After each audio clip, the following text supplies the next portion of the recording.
What's up, everybody? It's Soren Baker here on Unique Access Entertainment. As always, please hit that subscribe button right there. As you all know, it's free, and that enables us to keep coming to you guys as often as possible with as many interviews as possible. So please, please, please hit that subscribe button right there. Like our content, share our content, be about it, talk about us, everything. Now, today, we have the honor and the privilege of being joined by somebody I've been wanting to interview for a long, long time, man. So Positive K, thank you for coming through. Hey, baby, it's Mr. Make It Happen, Mr. I'm not having it. Mr. What your man got to do with me, baby? How you doing, Mr. Baker? Pleasure, man. Thanks for having me. I really appreciate it. No, thank you, man. It's a lot to get to. So let's get right into it, man. One thing that, I've been fortunate to interview and spend time with a lot of people over the years. And one thing MC Sha-Rock had told me recently was she was actually the one that kind of encouraged you or gave you the opportunity early on, if not first, to get on the mic or to perform or something. So what's? Oh no, there was no maybes or ifs, ands, or buts about it. Sha-Rock was the first. I used to hang out with Lisa Lee's brother. His name was Phil Counts, and they used to call him. He was a DJ at the time, but he was trying to rhyme, and he was working with Arthur Baker at the moment. So first job I ever had was being a barber and cutting hair. And at my uncle's barbershop, and who was cutting right beside me but Lisa Lee's brother. So he found that I rhymed, and he was like, yo, come to the house. So I used to hang out with him on a regular basis. So his sister, I had her best friend come over, and she was like, you got to hear this guy. This guy's incredible. And who is it? It's Sha-Rock. You know what I'm saying? I'm like, what, Funky 4 + 1? Are you, what, the +1 is here? She was so dope. I was so nervous and so scared to meet her. And they were so gorgeous. I mean, they were like the first supermodels I ever met. I mean, they were like the most beautiful women you ever seen, man. I'm like, incredible. They used to wear fur coats and crazy door knocker earrings. And man, they were incredible, man. They were so beautiful. And Lisa Lee said, rhyme for her. So I rhymed for her and whatnot. And she was like, oh, you dope. So we went out one night to, I think, a club called the Spider's Web. And she said, I'm gonna get you on tonight. I mean, I was so scared. I didn't know what I was just terrified. But she got me on, and they passed me the mic, man, and that was it, baby. That was it, man. And I was hooked ever since then. But Sha-Rock was definitely the first one to put me on the microphone. Man, that's incredible, and yeah. It's also incredible that when I listened to her back in the day, like I never looked at her like, oh, she's a female, and the fact you were nervous to rap for her, like she was so and still is such an incredible artist that she was already elevated to, legend status even back then, I mean, come on, you're the first to do something, man. I mean, there was no blueprint for a female to do what she did, you know what I'm saying? So she was doing what the guys were doing, but she was a female, you know what I'm saying? So, but she put her little finesse on it and her touch on it, man. And I mean, she could hold her own with the best of anybody, any dude that was out there. So, I mean, and then now as being a status of what she is, she's coming to her own thing. She's doing philanthropy and all of this stuff, and and charitable work, and and really representing the culture and represent it to the best she can, and to the fullest. And she's just so dope, man. I think Sha-Rock is a credit to what we do, man. And it was a pleasure for me knowing her, meeting her, and being able to say that, hey, she was the first one to put me on the microphone. That's incredible, Absolutely. So who can say that? You know what I'm saying? Who can say that? Very few. So, yeah. So how did it go from that time to doing the song Getting Paid? How did it? Well, actually, Getting Paid was done around that same time frame. It came like that same summer. That summer when I was I was out of school and had to get a job. My uncle said, hey, go to your uncle's barbershop, cut hair. You know what I'm saying? Sweep hair, do something. So that summer is when it all happened. That was the summer of I think 85. And that's when the song came out. And there was a guy named Sweetie G who lived in Queens. And he was kind of like my mentor. Him and his brother was like my mentors and whatnot. They taught me a lot of things. Matter of fact, his brother bought me my first tie. I talked about it the other day. I was like, I got a little emotional and choked up because I was like, we were talking. And I said, do you remember you bought me my first tie, man? And I was like, I didn't know how to tie or anything. They showed me how to tie. And he bought me my first tie, man. So that was kind of heavy for me. But they were great gentlemen, and they do great work, charitable work right now. One does the Book Bank Foundation, and the guy who bought me the tie, his name is Randall Toby. He does this thing called Breakfast with Our Boys, where he takes a group of kids out once a month and take them to breakfast, and and have speakers come and talk to them. So they do great things. But long story short, they took me to the Bronx, to Mike and Dave, because Mike and Dave, they were good friends with him, and they heard the song Getting Paid, and Mike and Dave wanted to drop a compilation, and the compilation was called Fast Money. So they thought Getting Paid would tie in great with the theme of Fast Money. So they took my song. My song was the first cut on side A. The first cut on the flip side, I wouldn't call it side B because it was a compilation. On the flip side, the first song was called DJ Interview, and that was by Rob Bass. So that was Rob Bass's first chance to make records, and that's how we first met, and the rest was just history.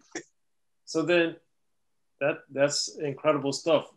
But then how then did you get with Professor X and First Priority, and what happened first?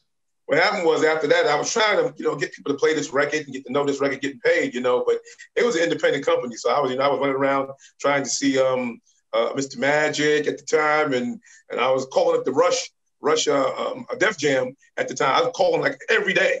I think it was probably still like Orange Crush or something like that. I mean, it was their first label. So I was calling and calling and calling and calling.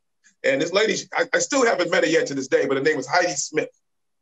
She was like one of the cornerstones for Def Jam, right? So I used to call every day and say, listen, this and that. I sent my pictures in, I sent the song in, I sent my new demos in, all that stuff. It was on cassette at the time. And I'm calling her every day. And she was like, you know what? She said, you need a manager, all right? You call every day. I irritated her so much. She said, you call every day. So she gave me the number of this guy named Lumumba Carson. So I called this guy, Lumumba Carson. He said, well, send me your package. I sent him the package over. I sent the songs. And I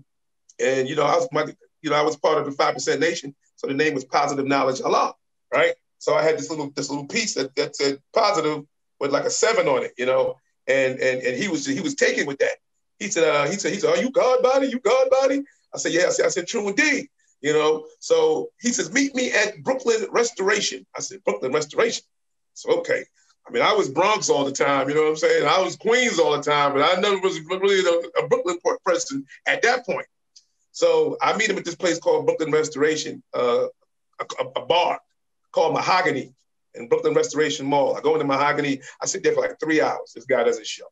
But they're getting ready to close the place down, and I'm walking out, and someone says, are you Positive K?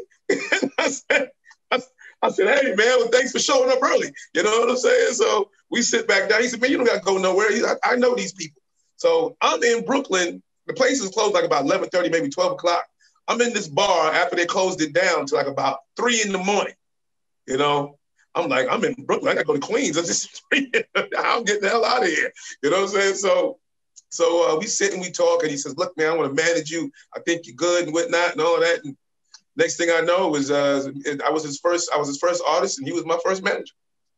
Wow. So did he get you with Puba and Daddy-O or First Priority? Well, first person, great question. First person he got me when he said, you know what, you need some songs.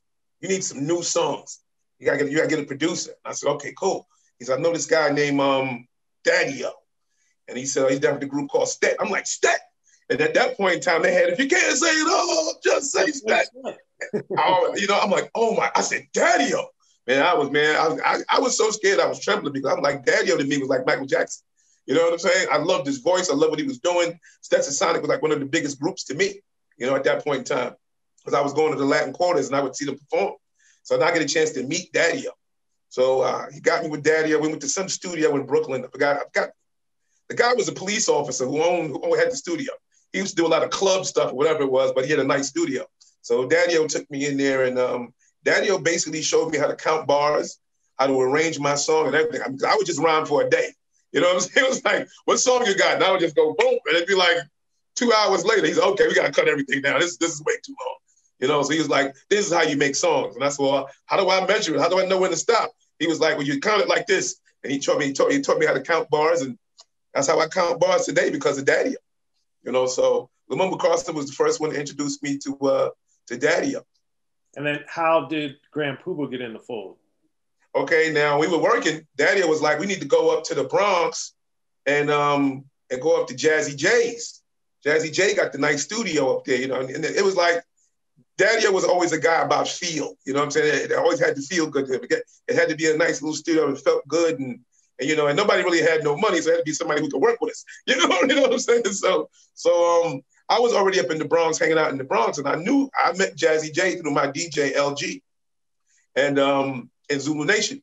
Now I'm part of the Zulu Nation now. I come in the Bronx all the time. So I said, Jazzy J's a good idea. So we go up to Jazzy's because Daddy-O set it up, and we went to Jazzy's. And who walks into the door? You know, Grand Puba comes in and he's like, yo, what's up?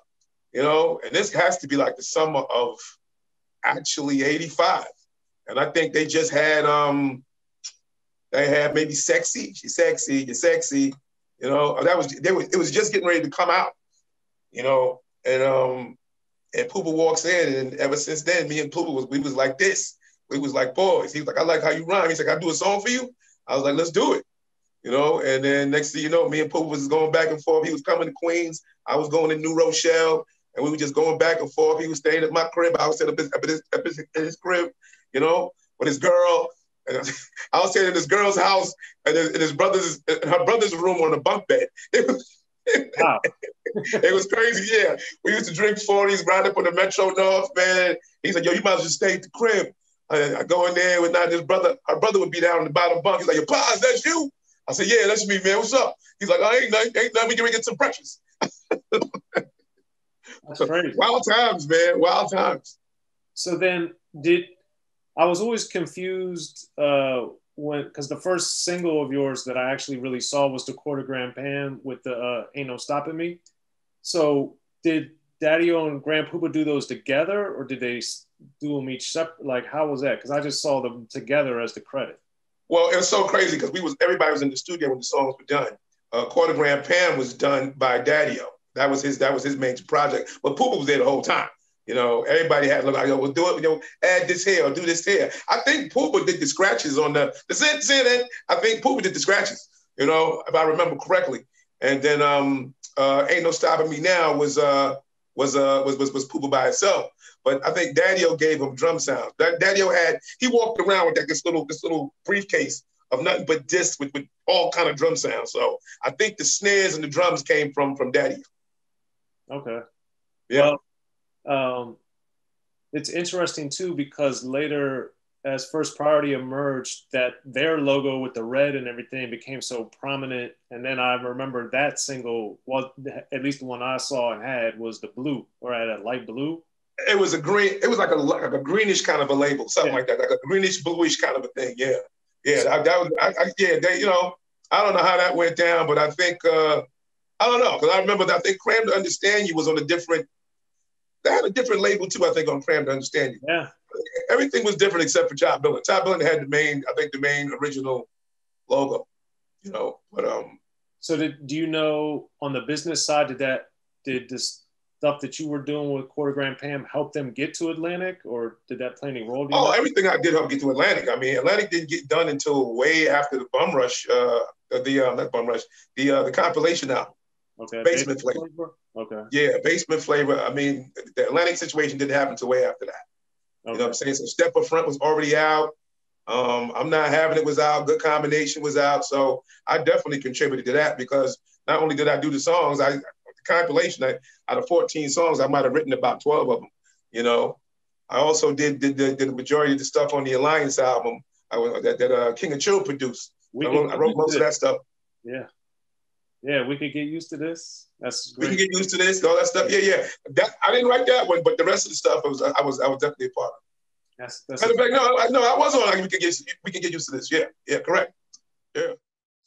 Be sure to check out the History of Gangster Rap by Soren Baker. He's official. History of Gangster Rap features exclusive interviews with Ice-T, Snoop Dogg, MC Ren, the D.O.C, and dozens of others. The History of Gangster Rap, a definitive look at how Los Angeles changed rap forever. In Los Angeles, the streets definitely set the tone of the hip-hop music. At 19, I got a $50,000 car. My whole angle always was, I'll be street, but I will always tell you the horrors that go along with this life. There will be penalties and casualties for just wearing the wrong color in somebody's neighborhood. And once gangster rap made it from the streets to the TV, the genre exploded.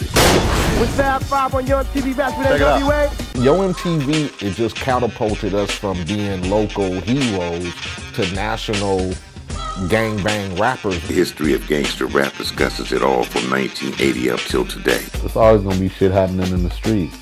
You know what I mean? So it's always gonna be something to talk about. The history of gangster rap in stores now.